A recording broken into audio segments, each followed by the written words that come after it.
চট্টগ্রাম দক্ষিণ জেলার চট্টগ্রাম উত্তর জেলার সভাপতি হাসান তারেক ভাইকে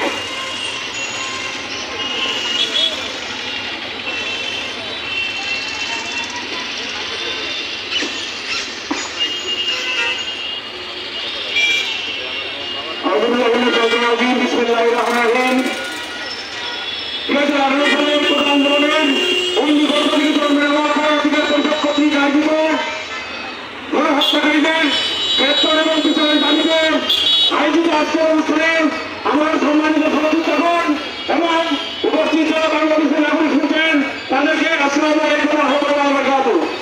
আপনারা জানেন গত 17 বছর বাংলার মানুষকে শাসনের নামে শোষণ করে গণহত্যাকারী জননী শেখ হাসিনা 5ই আগস্ট ছাত্র জনতার দুর্বার আন্দোলনের মুখে করে তার পররাষ্ট্র ভারতে পালিয়ে গিয়েছে। কিন্তু অত্যন্ত দুঃখের বিষয় সেই সরকারি ভারতে পালিয়ে গিয়ে নতুন তুলে বসে বাংলাদেশের বিরুদ্ধে ষড়যন্ত্র রচনা করে গেছে।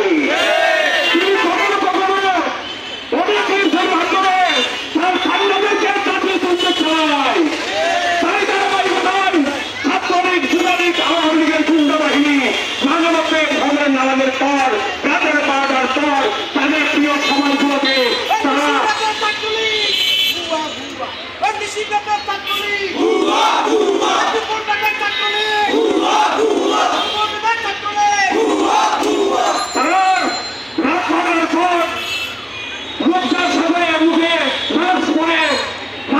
মানুষদেরকে ভয় লাগাতে চায়।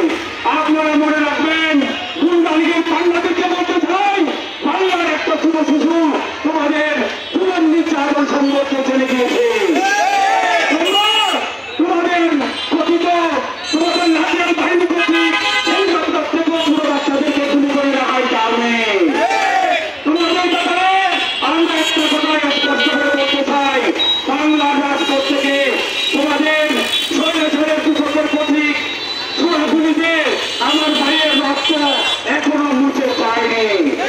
তোমরা যদি রাজনীতি করতে চান শুধু আমরা নয় বাংলাদেশের সমস্ত রাজনৈতিক দল তোমাদেরকে আমার বিজ্ঞাপনটাকে নিয়ে ঢুকে দেবে।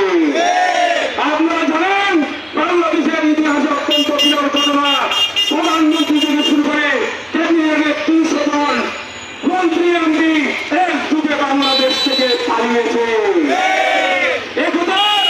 আমি চেষ্টাহীন করতে পারি যে এই ছাত্রলীগ রাজপথে আমার সাহস থেকে পাই। এই সাহসের তাদের সাহসের উৎস হচ্ছে শেখ হাসিনার নিয়োগ দেওয়া স্বৈরাচারী প্রশাসনে থাকা আত্মপীড়ন করে থাকা প্রশাসনে তার দলীয় ক্যাডার বাহিনী ছাত্রলীগের গুন্ডা বাহিনী। আমরা যেখানে ধরনের প্রদীপ সহ পালিয়ে গিয়েছে তোমার এই প্রভুদত্ত এই সরকারের প্রশাসনের কর্মকর্তাদেরকে আমরা বিশ্বাস করি না। আগামীতে এই সরকারের কৃষকদেরকে করে দৃষ্টান্তমূলক শাস্তির ব্যবস্থা করতে হবে। বাংলাদেশের সমগ্র জনগণ আজ ঢুকে দাঁড়িয়েছে স্বৈরাচারীদের বিরুদ্ধে দাঁড়িয়েছে। আপনারা জানেন প্রত্যেক নিজ ব্যক্তি তার নিজ নিজ কর্মী সময় দেওয়ার অধিকার রাখে। কিন্তু পুলিশের খাবুলের স্বৈরাচারের কৃষকরা আমার ভাইদেরকে গুলি করে নির্মমভাবে হত্যা করে লাশ পুড়িয়ে দিয়েছে। তাদের কর্মীয় পঞ্চায়েত পর্যন্ত মুছে দেওয়ার চেষ্টা করেছে। আপনারা কি প্রমাণ তাদের বিচার করার জন্য বাংলার মধ্যে শেখ হাসিনাকে এনে মাসিক কার্যকর করতে হবে। আমরা আগামীতে যদি এই স্বৈরাচারীর কোনো বিষয় বাংলার জমিনে তাদের এই অপপ্রচেষ্টা বাংলাদেশের রাজনীতি জন্য ব্যবস্থা অব্যাহত রাখতে চাই বাংলাদেশের সকল রাজনৈতিক দল তথা এই তৃণমূলের শ্রমিকদেরকে নিয়ে আমরা তোমাদের প্রতিহত করব। আমরা একটা কথা বলবো আগামী নির্বাচনে আমরা 300 আসনের প্রার্থী দেব। 300 আসনের প্রার্থী দিয়ে আমরা সমগ্র বাংলাদেশে জানান দিতে চাই এই আত্মতনারে অতীতে যেভাবে দুর্নীতি অপশাসন অগণতান্ত্রিক আচরণের বিরুদ্ধে ছিল আগামীতে থাকবে এবং একটি সুখী সমৃদ্ধশালী বাংলাদেশ গড়ে তুলতে আমরা পিপিএর শ্রমিকেরা নিরন্তর কাজ করে যাচ্ছি। সকলের জন্য শুভকামনা। ধন্যবাদ সকলকে।